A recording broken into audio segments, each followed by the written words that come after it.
Good morning friends. आज हम discuss करना चाहते हैं क्लास 12th का chapter first subject English. Chapter name is the last lesson. इस लेसन को लिखने वाले हैं एल्फेंस्की डुडे, 1840 से 1897। थोड़ा सा ऑथर के बारे में जान लेते हैं कि किस तरह से लेखक हैं, क्या उन्होंने इस चैप्टर के अंदर लिखा है। Alphonse Daudet 1840 to 1897 was a French novelist and short story writer. Alphonse Daudet जो थे, अल्फोंस की जो डुडे हैं, वो फ्रांस के एक उपन्यासकार और छोटी कहानियों के लेखक थे। The last lesson is set in the days of Franco Persian war 1870 to 1871, in which France was defeated by Persia, led by Bismarck.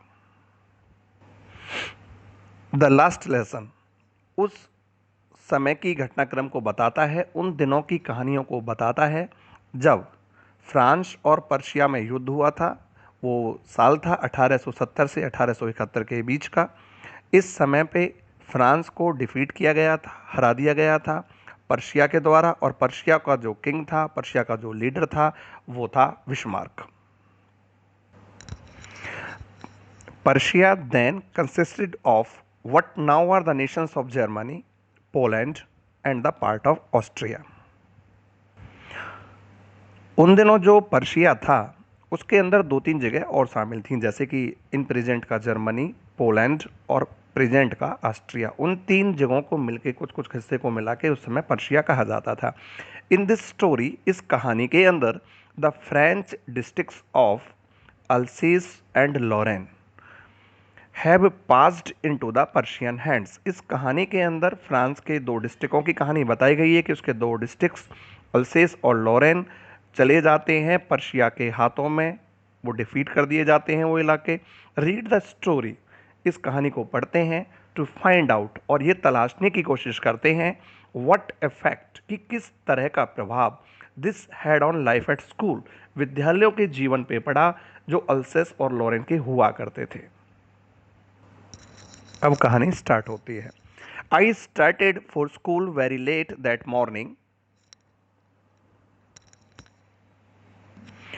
ये जो कहानी है वो एक फ्रेंच नाम का लड़का सुना रहा है, तो कहानी को स्टार्ट करते हैं।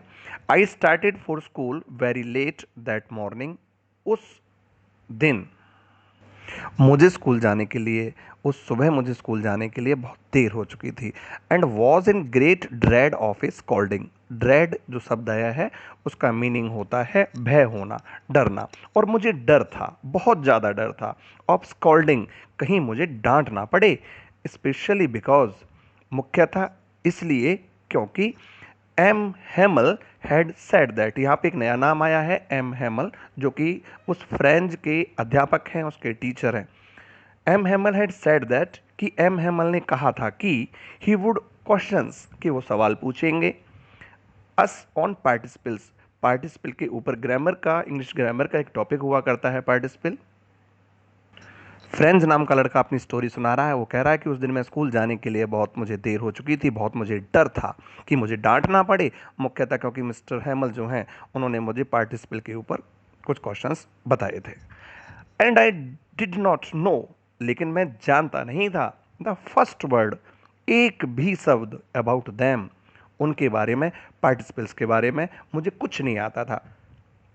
वो अपनी स्टोरी को आगे डिक्टेट करते हुए कहता है, फॉर ए मोमेंट, एक क्षण के लिए, आई थॉट, मैंने सोचा, ऑफ रनिंग अवे, कि मैं भाग जाता हूँ।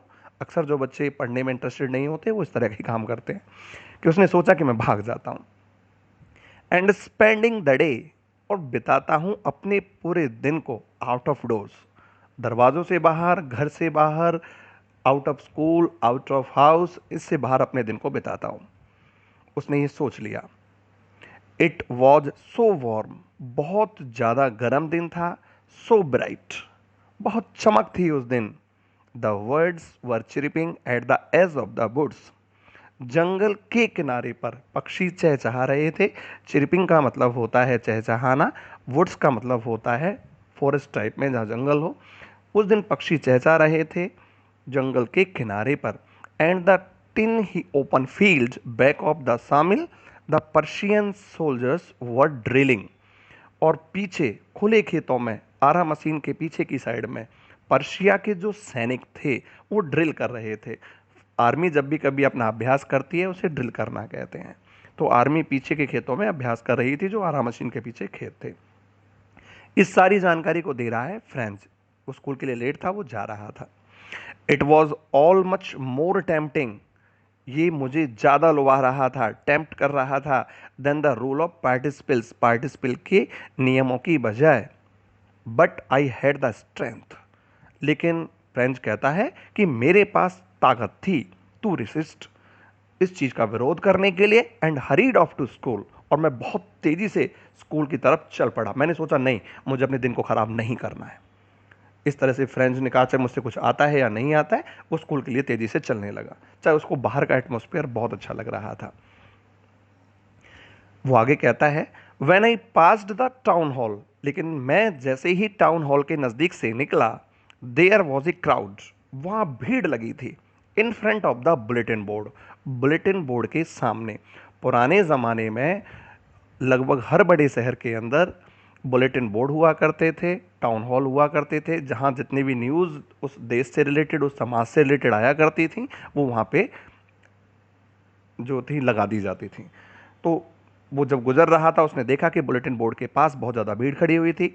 फॉर द लास्ट 2 years, पिछले 2 सालों से, all our bad news had come from there. French सोचता है कि पिछले 2 सालों से जितने भी बुरे समाचार आ रहे हैं ना, वो हमारे इस बुलेटिन बोर्ड से आ रहे हैं। और उसने डैश लगाया है और चीज़ों को डिक्टेट करने की कोशिश की है, बताने की कोशिश की है क्या वो सोच रहा था, कौन कौन से बैड न्यूज़ अब तक आए थे। द लॉस्ट बैटल्स, कि हम युद्धों को कहाँ हारे। द ड्राफ्ट, किस तरह के ड्राफ्ट लगाए गए, किस तरह की सूचनाएं लगाई गई। The orders of the commanding officers, कि अधिकारियों के, कमांडिंग ऑफिसर्स के आदेश वो यहाँ लगाए गए। And I thought to myself, और फिर मैंने अपने आप को सोचा, विदाउट स्टॉपिंग। फ्रेंच कहता है मैं सारी चीज़ों को सोच रहा था, मैंने रुका नहीं, चलता रहा। What can be the matter now, क्या बात हो सकती थी। फ्रेंच इस बात को सोच रहा था। इसकी थोड़ा सा समरी कर लेते हैं। एक लड़का है फ्रेंच नाम का, स्कूल के लिए जा रहा है, लेट हो चुका है, बहुत फास्ट जा रहा है। उसको डर है मिस्टर हैमल, उसके अध्यापक, कहीं उसको डांटेंगे नहीं, क्योंकि उन्होंने काम बताया था, वर्क बताया था, पार्टिसिपल्स के ऊपर उन पे कुछ भी नहीं आता था फ्रेंच को। फ्रेंच लेकिन फिर भी बहुत तेज़ी से स्कूल की तरफ जा रहा है। रास्ते में उसको टाउन हॉल के नज़दीक बुलेटिन बोर्ड पे कुछ लिखा हुआ मिलता है। वो कहता है कि इस बुलेटिन बोर्ड से अब तक जितने भी बुरे समाचार आए हैं, चाहे वो युद्ध हारने के हों, चाहे किसी का आदेश हो, वो हमें मिले हैं। तो इसके बारे में वो सोच रहा था। पेज फर्स्ट मैंने आपको करा दिया है। पेज सेकंड के लिए, आगे की स्टोरी के लिए आप मेरा दूसरा वीडियो देखें। मेरे इस चैनल को लाइक करें, सब्सक्राइब करें। मैं हूं आपका दोस्त राकेश यादव। धन्यवाद।